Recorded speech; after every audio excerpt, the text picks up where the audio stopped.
Hi friends, आज आपण पाहणार आहोत रामफळाचं झाड. ते कसं असते ते रानात लावलेलं आहे. परवा मी दाखवलं ते आमच्या कुंडीत लावलेलं आहे. भरपूर वर्षापासून ते आहे, 7-8 वर्षापासून. ते छाटणी केल्यामुळे ते छोटंसंच आहे. हे पहा, रानाच्या बांधावरती आहे झाड. कसं दिसतंय पहा, खूप मोठं आहे हे. पहा किती पसरलेलं आहे. दिसतंय का तुम्हाला? कसा छान पसारा घेतलाय. घेर भरपूर आलेला आहे या झाडाला, कारण फांद्या भरपूर फुटल्यामुळे घेर छान आलाय. गोलाकार असं दिसते पहा. मी फिरवते, तुम्हाला दाखवते जवळून कसं दिसतंय ते. त्याला रामफळं येतात, पावसाळ्यातच येतात.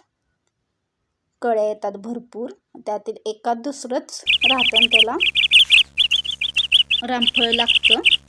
पण रामफळ आलं की ते लगेच कधीच पिकत नाही.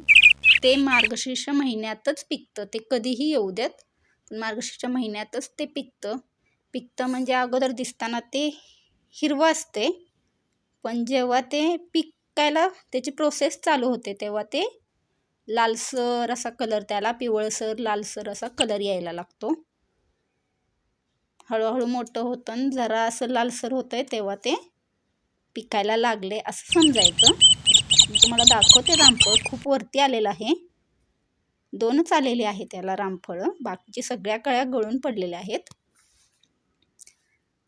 तुम्हाला क्लोज करून दाखवते. खूप वरती दिसतंय का? हे दिसलं का?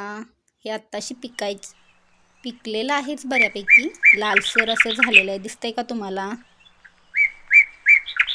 खूप वरती आहे ना, त्यामुळे व्यवस्थित असं क्लोज करून दाखवते मी तुम्हाला. अजून एक आहे, हे पहा. हे तर खूप शेंड्यातच आलेलं आहे. हे लाल झालेलं आहे, पण खूप वरती असल्यामुळे ते आता तुम्हाला दाखवता येत नाहीये मला व्यवस्थित. दिसतंय का तुम्हाला? एवढ्या मोठ्या झाडाला फक्त 2च रामफळ आलेले आहेत. जर व्हिडिओ तुम्हाला आवडला तर मला नक्की कमेंटमध्ये शेअर करा. Bye friends.